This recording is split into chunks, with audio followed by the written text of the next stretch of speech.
টানা ৪৮ ঘন্টার হিট অ্যালার্টের মধ্যে সকালে রাজধানী সহ দেশের বিভিন্ন স্থানে ঝরেছে স্বস্তির বৃষ্টি। আবহাওয়া অধিদপ্তর জানিয়েছে, কাল থেকে সারা দেশে বৃষ্টি বাড়ার সম্ভাবনা রয়েছে। এ সময় তাপমাত্রা কিছুটা হ্রাস পেলেও বৃষ্টি কমে এলে তাপমাত্রা আবারও বাড়বে বলে জানিয়েছে সংস্থাটি। গতকাল দেশের সর্বোচ্চ তাপমাত্রা রেকর্ড করা হয়েছে চুয়াডাঙ্গায় ৩৯.৬ ডিগ্রি সেলসিয়াস। আরও জানাচ্ছেন মুশফিকুর রহমান। ওয়ালটন এসিতে ইনস্টলেশন একদম ফ্রি। গেল কয়েকদিন টানা গরমের পর এক পশলা বৃষ্টি কিছুটা স্বস্তি নিয়ে এসেছে জনজীবনে। এর ফলে দেশের কিছু কিছু এলাকায় তাপমাত্রা কমে এলেও বৃষ্টি কমার সাথে সাথে তা আরও বাড়ার সম্ভাবনা রয়েছে।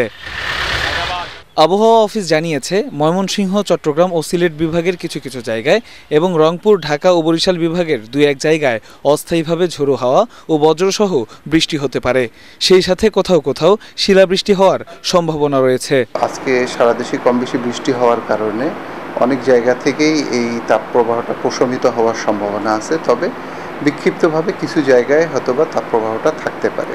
যেহেতু এপ্রিলের চাইতে মে জুনে বৃষ্টিপাতের পরিমাণটা বাড়ে, সেহেতু দেখা যাবে যে দীর্ঘমেয়াদী হয়তোবা হিটওয়েভ থাকবে না, স্বল্প মেয়াদী থাকতে পারে।